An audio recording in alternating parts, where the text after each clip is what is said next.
Muy buenos días, amados hermanos, que el Señor les bendiga. Les saludo en nuestro culto dominical, domingo 23 de agosto de este 2020. En esta mañana vamos a reflexionar en torno al libro de Jueces. ¿Cuál es la enseñanza principal más o menos de este libro? Que hemos seguido en una visión panorámica que estamos estudiando con nuestros hermanos varones de nuestra iglesia. Y quiero detenerme específicamente en la enseñanza central y en algunos pasajes. ¿De qué trata este libro? Este libro habla constantemente de la apostasía de Israel, de la anarquía, de la idolatría, el paganismo y la decadencia moral que llevó al pueblo a alejarse del Señor. Estas palabras que yo les mencionaba describen, en resumen, uno de los libros más tristes y que nos cuesta leer muchas veces. Y para entender, vamos a ir de forma rápida al Antiguo Testamento, los libros previos a Jueces. Como comienzo, la nación de Israel, o el llamamiento de este pueblo, comienza con el llamado a Abraham. Y las tres promesas, esto es Génesis 12. El Señor le promete a Abraham descendencia, tierra, ¿cierto? Y la bendición universal. La descendencia es la primera promesa que se cumple con Isaac, el hijo de la promesa. Después de Isaac nace Jacob, el padre de las 12 tribus, hijo de Isaac. Entre ellos, el que resalta, o la historia que nosotros más recordamos siempre desde pequeños, se nos enseña, es la historia de José, cómo es vendido por sus hermanos como esclavo, pero el Señor en su soberanía hace que José se ha puesto en un lugar de honor, se ha puesto en un lugar de poder después de Faraón para salvar a las naciones en ese tiempo, producto de una gran hambruna. Es así como la tribu de Jacob llega hasta el cuidado, la protección en Egipto. Pasó mucho tiempo, ¿no es cierto? Y la forma de vivir de los israelitas ya fue esclavizada por el faraón y por los egipcios.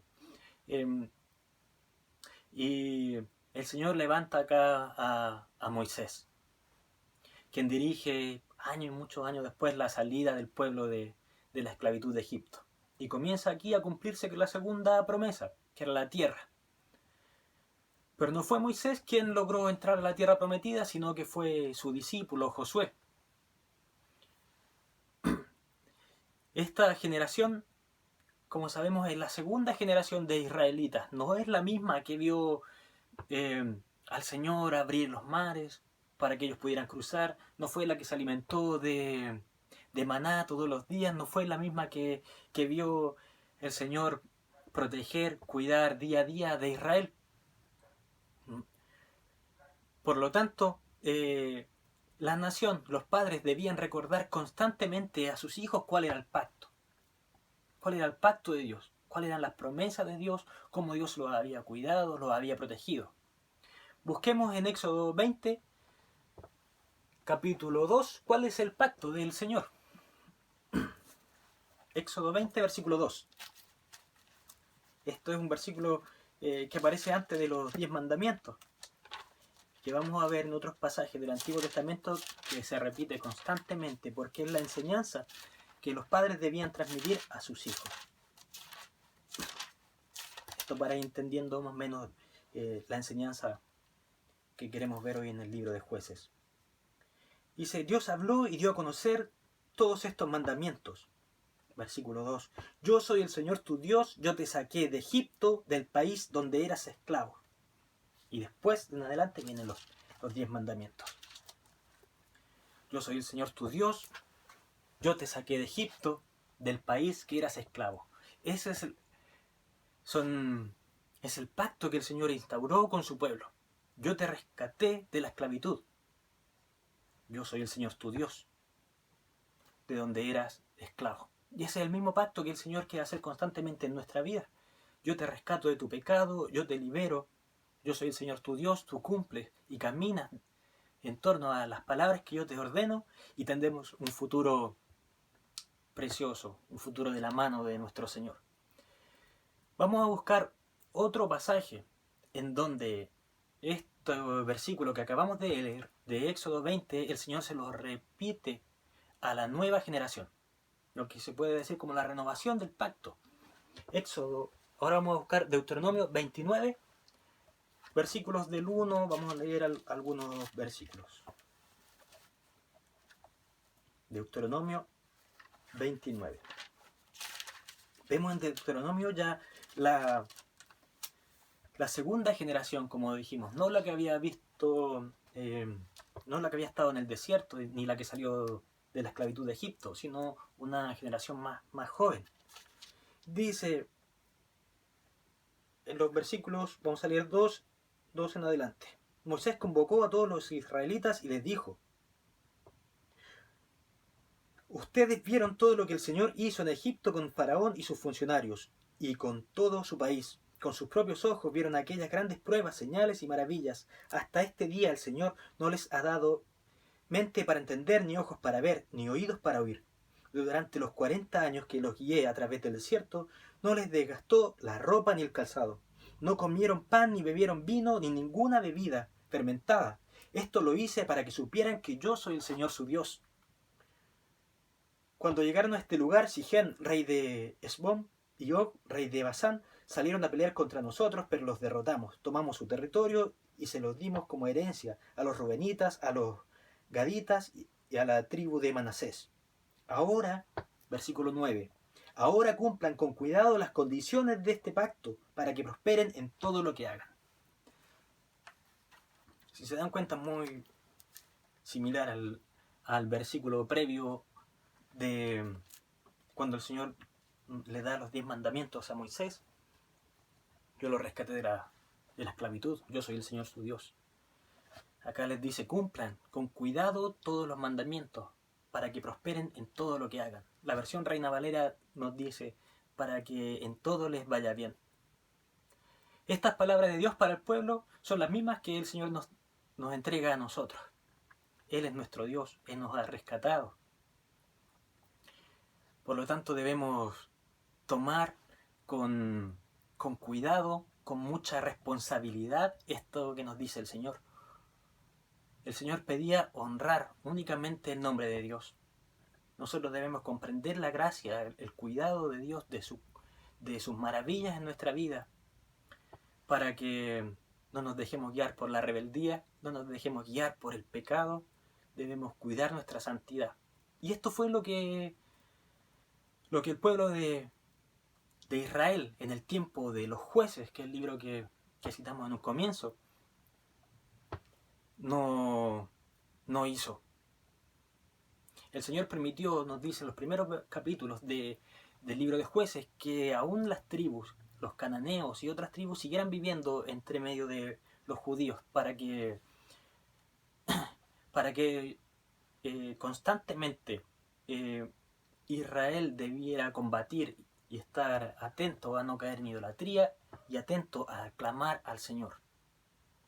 Unos versículos que se repiten es, por ejemplo, el 21-25. En aquella época no había rey en Israel y cada uno hacía lo que le parecía mejor.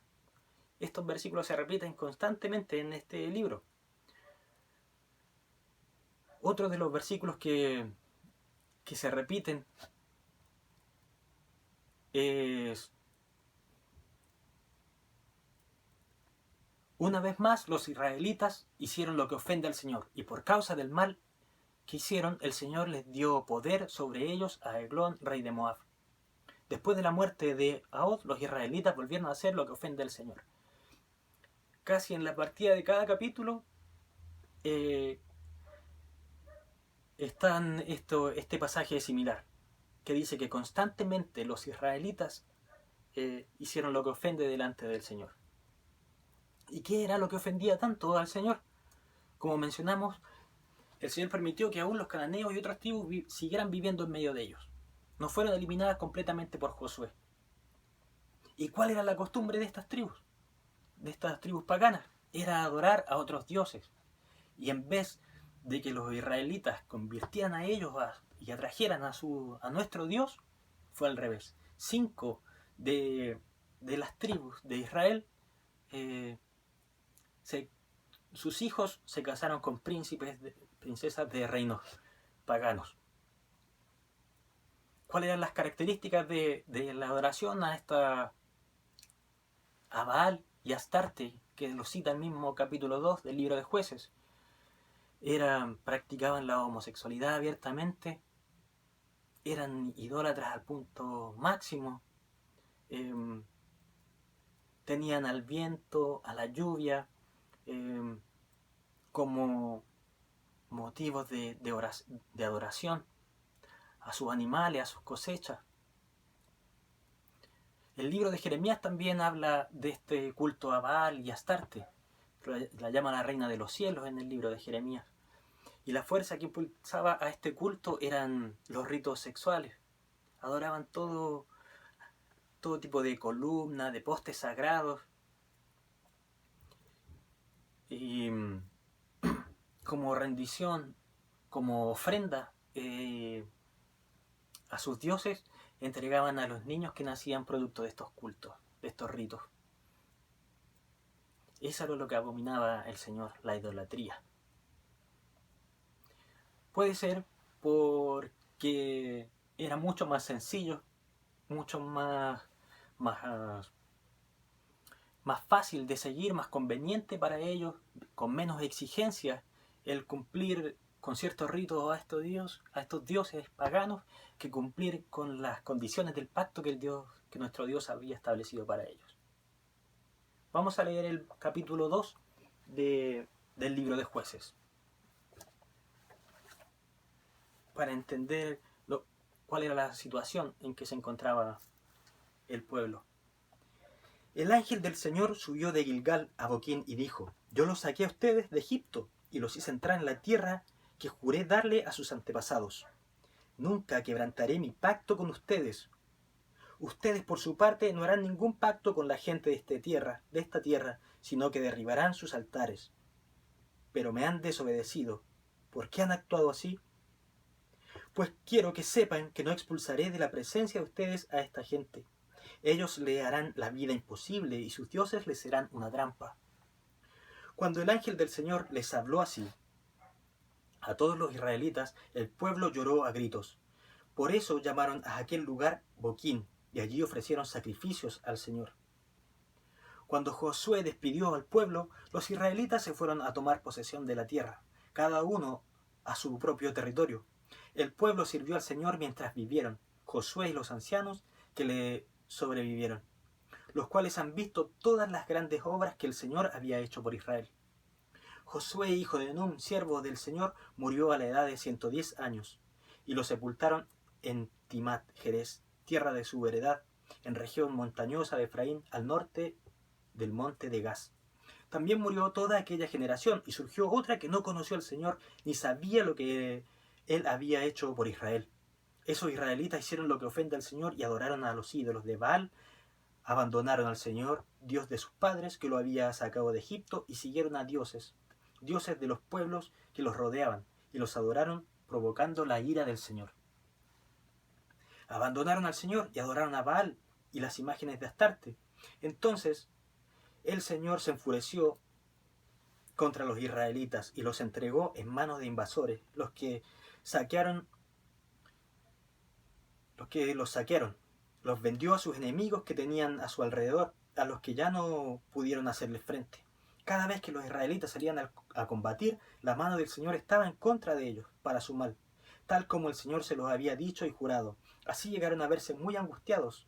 Entonces el Señor hizo surgir caudillos, que los liberaron del poder de los invasores. Pero tampoco escucharon a esos caudillos, sino que se prostituyeron al entregarse a otros dioses y adorarlos.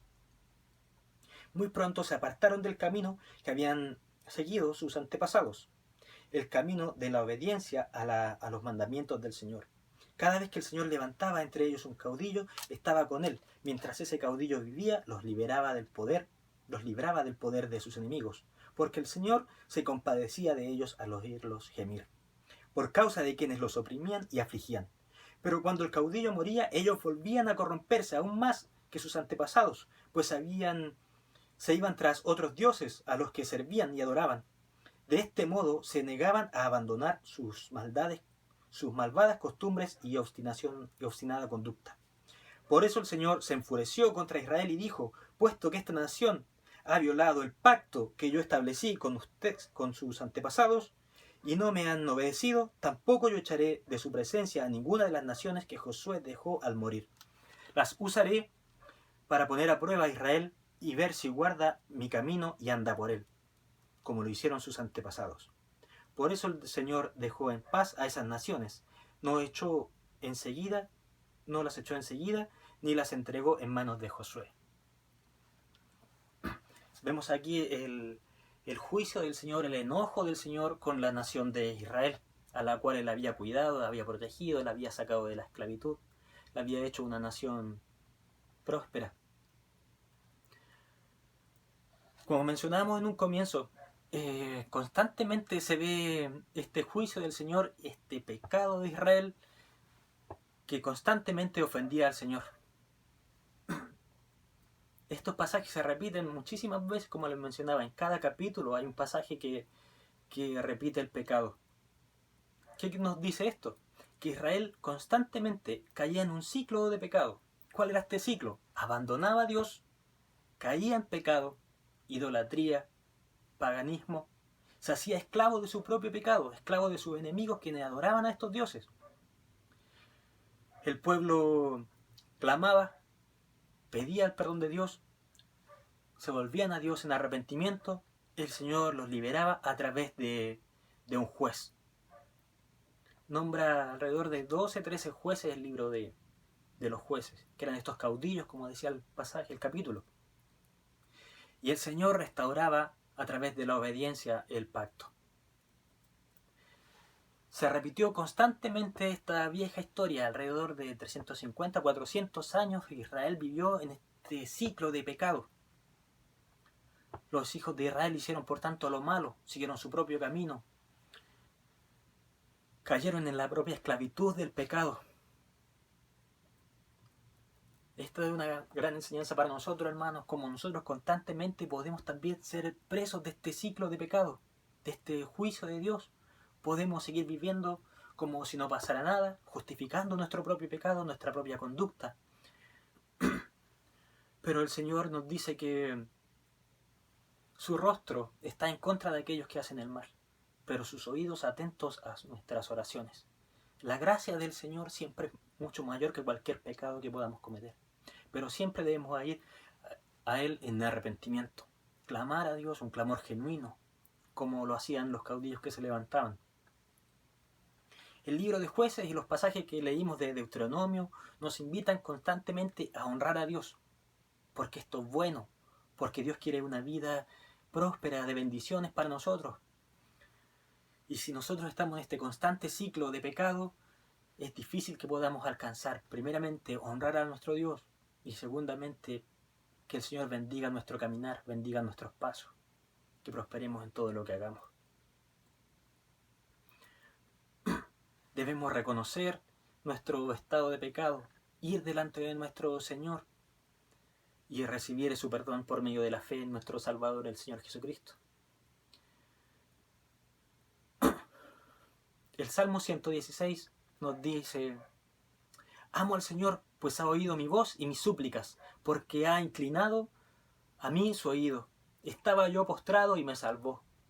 Vuelve, alma mía, a tu reposo, porque el Señor te ha hecho bien, pues tú has librado mi alma de la muerte, mis ojos de lágrimas y mis pies de resbalar. El perdón, la gracia de nuestro Señor está al alcance por medio de la obra del Salvador. Pero las consecuencias del pecado son profundas, hermanos. 400 años, tal vez una vida entera viviendo este ciclo de pecado. Y es labor nuestra dejarnos guiar, dejarnos llenar del Espíritu Santo, a través de la comunión con el Señor, de la palabra, de la lectura bíblica, de la oración, de estar atentos como iglesia, cuidarnos unos a otros. Si se dan cuenta, el pecado de Israel era un pecado, por decirlo, congregacional. El pecado nos afecta a todos. Y siempre el Señor, la otra cara de la moneda, levantaba a un caudillo, levantaba a una persona que era capaz de levantar un clamor genuino al Señor, de pedir perdón por el pueblo, de conducir al pueblo a la santidad, a la presencia de Dios. Y estos caudillos que vemos, estos jueces, no tenían ninguna condición especial. Solamente se dejaban guiar por el Señor. Incluso muchos resaltan características negativas, los relatos en el libro. Pero sí buscaban constantemente la presencia del Señor. Dios nos muestra su fidelidad, nos muestra su amor, su cuidado con cada uno de nosotros. A pesar de nuestros errores, de nuestra rebelión constante, nosotros levantamos un clamor, Él está dispuesto a intervenir y a librarnos de nuestro pecado. Quiero invitarles a orar, hermanos, en esta mañana, a entregar nuestro pecado, nuestra inmundicia delante del Señor para restaurar constantemente esta comunión a través de nuestro Salvador. A dejarnos guiar por el Espíritu Santo en este caminar de obediencia, en este caminar de santidad. Amado Padre, bendito Señor, te damos gracias por tu palabra, Dios mío, porque la hemos examinado en esta mañana y porque ella ha examinado nuestro corazón, Padre Celestial. Dios mío, te pedimos que usted nos guarde, que usted nos bendiga, que usted nos tome de la mano a través de su Espíritu Santo. Te pedimos, Padre Celestial, que día a día nuestra vida, nuestra iglesia, nuestra familia, la haga más rendida a tus pies. Una iglesia, una familia, vidas santas para ti, para honrarte y para obtener esa vida que tú quieres de nosotros, Padre Santo. Esa vida que camina a la perfección. Esa vida que exige perfección, Dios mío. Padre Celestial, te bendecimos. Te damos gracias porque tu amor, tu cuidado, tu gracia es por sobre todo, Dios mío. En el nombre poderoso de nuestro Salvador, el Señor Jesucristo. Amén. Hermanos, que el Señor les bendiga. Un abrazo a cada uno de ustedes.